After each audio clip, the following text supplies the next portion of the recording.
क्या आप जानते हैं कि उत्तर भारत को रेगिस्तान बनने से बचाने वाली सबसे बड़ी ढाल यानी अरावली पर्वतमाला इस वक्त एक बड़े कानूनी और अस्तित्व के संकट से गुजर रही है।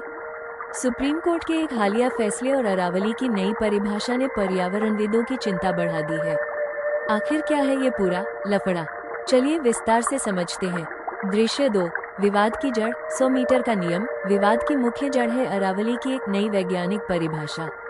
सुप्रीम कोर्ट ने एक रिपोर्ट के आधार पर माना है कि केवल वे संरचनाएं अरावली मानी जाएंगी जिनकी ऊंचाई आसपास की जमीन से 100 मीटर या उससे अधिक है।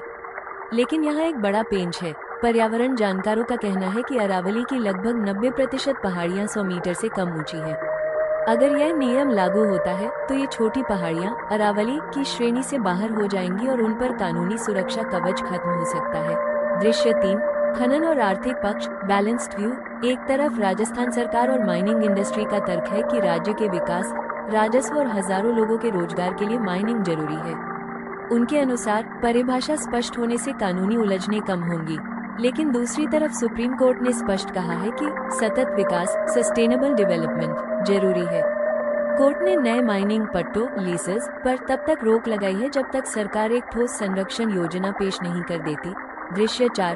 पर्यावरण पर प्रभाव। The danger. अरावली को काटना सिर्फ पत्थरों का नुकसान नहीं है। रेगिस्तान का विस्तार। ये पहाड़ थार मरुस्थल की रेत को दिल्ली एनसीआर की तरफ बढ़ने से रोकते हैं। Water table. अरावली भूजल ग्राउंड वाटर को रिचार्ज करने का मुख्य स्रोत है।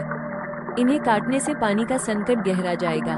जैव विविधता। यहाँ तेंदुए, नीलगाय और कई दुर्लभ पक्षी रहते हैं जिनका घर छिन जाएगा।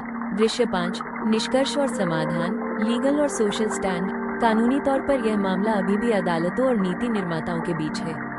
नागरिक होने के नाते हमारा काम है कि हम विकास और पर्यावरण के बीच संतुलन की मांग करें। सुप्रीम कोर्ट का भी यही मानना है कि आर्थिक लाभ के लिए हम अपनी लाइफलाइन को खत्म नहीं कर सकते।